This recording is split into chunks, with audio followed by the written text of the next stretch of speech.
everybody. Welcome. So glad you're here today. And I'm Debbie Silber, and this is Transformation Tuesdays, where we're going to be talking about weight loss and fitness and stress and work life. Oh, look at all these people who are joining. Hi. And work life balance and all of that. And this was a topic that just kept coming up with my clients, so I want to share it with you today because I think it really may benefit you. And it's about the benefit of staying stuck. Now you may say, what the heck could possibly be a benefit about staying stuck? There are many benefits. And let's take weight loss, for example. You know, have you ever noticed that maybe you're trying to lose weight and you just can't? You're eating well, you're working out, you're doing all you can do, and the weight just won't budge. Or maybe you're trying to get rid of a chronic illness and you're doing all you can to get rid of it, and it's just not, oh, thank you for the hearts. It's just not leaving. And you're thinking, well, why is it that this is going on and I just can't seem to get rid of it? Have you ever thought that there's a benefit for staying exactly where you are? There are many. And unless we look at it, we can keep sabotaging ourselves and staying exactly where we are. And here's what I mean. Let's take weight, for example. Think about it. Remember when you were a kid and when you were afraid, maybe you hid behind your mom's leg? Weight provides the same protection. So as we get older, there may be things that that you're afraid to do, and it's sort of, keeping the weight on keeps you out of the game. You know what's expected of you at a certain weight, at a certain being looked at a certain way. And without that, well, how would you be perceived?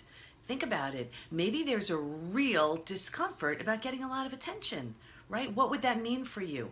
And, if all of a sudden people are really noticing, would that freak you out a little bit, right? So these are definite reasons why you would want to keep the weight on. Unless you work through them, you'll subconsciously sabotage yourself and not even know why and not even understand why. If this makes sense, give me a couple hearts, please. I just love seeing those. So that would be one reason. Now here's another thing. With illness or even disease, so often I'll see somebody and they have heart disease or diabetes, and you think, well, of course you want to get rid of it. Well, you know what if having that illness and having that disease is the only way you're getting any kind of attention, is the only way you're having people take care of you, right? So sometimes it's the only way you're getting any kind of care. So that's just another reason.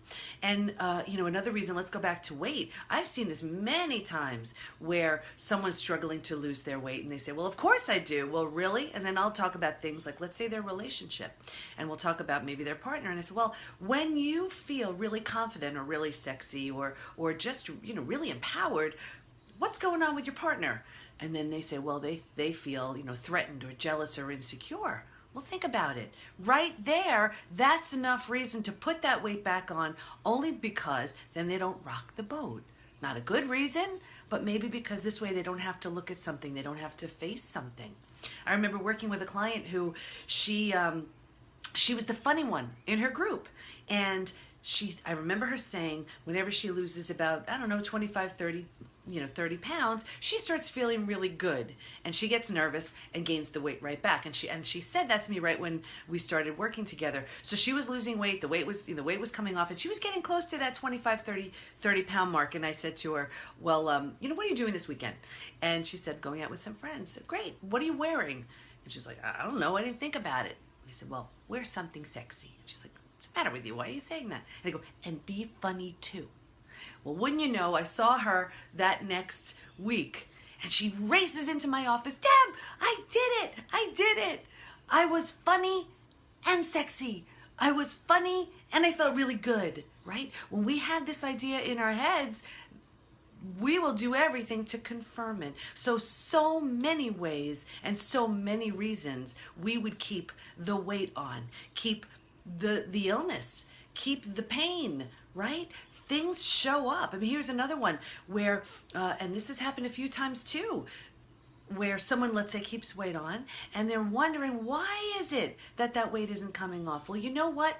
What happens when they lose that weight? Now they're looking at their partner saying, holy smokes, I'm not sure if I'm still in love with you. That's a big one, right? And keeping the weight on is sort of our way of burying our head in the sand. We don't have to look at something. We don't have to feel it. We don't have to see it. We don't have to think it. We just keep going. And with that weight loss, with that renewed health, with that renewed energy, we confront some new things. And if we're not ready, we're not going there. We're just not.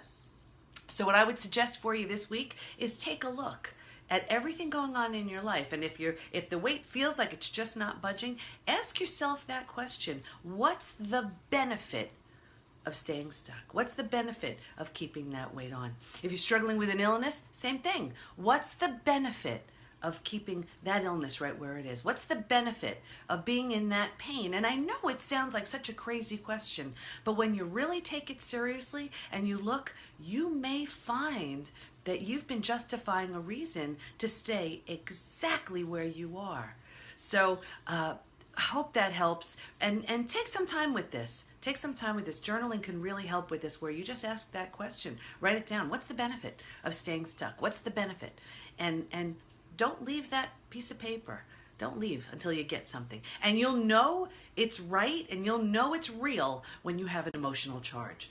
So for more on this, so much more, DebbieSilber.com. DEBI, Silber, S like Sam, I-L, B like boy, E-R, where I have 20 insider secrets to look and feel better ASAP. But I hope this struck a chord with you, because it's something that I see all the time.